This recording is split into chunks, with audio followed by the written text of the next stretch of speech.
Vamos mergulhar hoje numa das ideias mais ousadas e influentes de toda a história, o mundo das ideias de Platão. E tudo parte de uma pergunta bem provocadora. E se esse mundo que a gente vê, que a gente toca, que a gente sente, não for um mundo de verdade? E se tudo isso for só uma sombra, uma cópia mal acabada de uma realidade muito, muito superior? Pois é, essa é a provocação que está bem no coração do pensamento de Platão. Para começar, olha só o peso dessa frase. É uma afirmação e tanto, né? Ela dá a dimensão do tamanho de Platão para o pensamento ocidental. A ideia é que ele basicamente pautou a conversa da filosofia. Ele lançou as grandes perguntas que séculos e séculos depois os pensadores ainda estão aí tentando responder. Então, quem foi a mente por trás disso tudo? Platão. Ele vinha de uma família da elite de Atenas e foi o grande discípulo de Sócrates. E ele continuou uma virada que o mestre dele já tinha iniciado. Tirar a filosofia daquele campo de só ficar especulando sobre o mundo da natureza. E essa mudança, gente, mudou o jogo completamente. A filosofia começou a se preocupar menos com o mundo físico e muito, muito mais com ideias grandiosas, como verdade, beleza, justiça. A grande sacada foi essa. O foco saiu de descrever o mundo como ele é e foi para imaginar como o mundo deveria ser. E isso nos leva direto ao núcleo do pensamento platônico. Essa crença de que existe uma outra realidade. Uma realidade muito mais perfeita que está ali, sabe, logo além do alcance dos nossos sentidos. O que é fascinante aqui é ver como essa visão do Platão era radical. De um lado, você tem o mundo das ideias, que só dá para acessar com a cabeça, com a razão. Do outro, o mundo físico, esse que a gente vive todo dia, que para Platão não passava de uma cópia barata, uma imitação mal feita. E olha, Platão não tinha muito carinho pelo mundo ao nosso redor, não. Ele chegou a chamar o mundo de mixórdia acidental, essa mistura acidental de quimeras. Uma frase que mostra o pouco valor que ele dava para a realidade material, especialmente quando comparada com a pureza das ideias. A seguir, vamos ver como essas ideias não ficaram só no papel. Elas deram origem a uma instituição de verdade, uma que iria moldar o pensamento ocidental por séculos e séculos.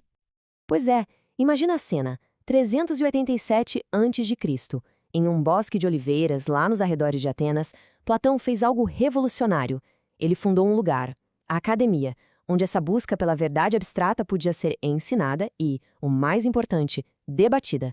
Basicamente, a primeira universidade do mundo. E isso aqui ilustra perfeitamente o princípio da academia. A inscrição na porta deixava o recado bem claro. A chave para entender o mundo perfeito das ideias era a linguagem abstrata e perfeita da matemática.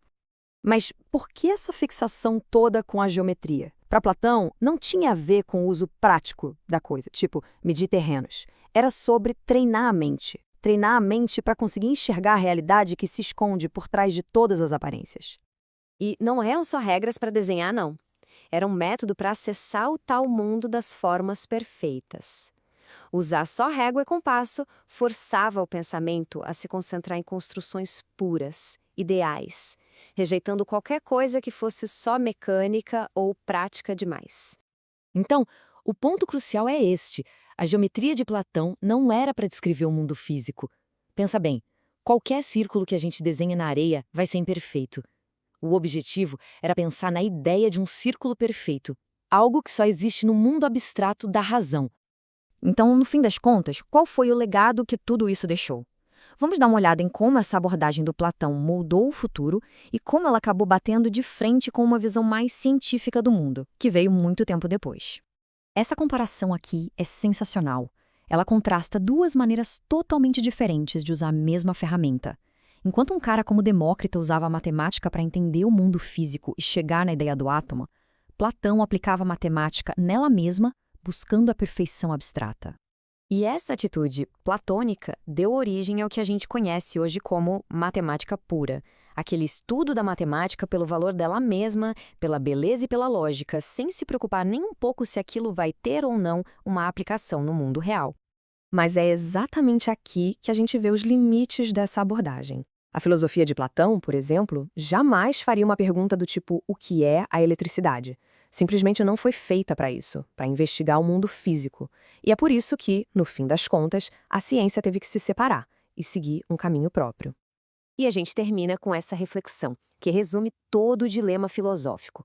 Para Platão, a resposta era óbvia. A ideia é a verdadeira realidade. Mas e para nós hoje? A questão continua no ar, convidando todo mundo a pensar sobre a natureza daquilo que a gente considera real.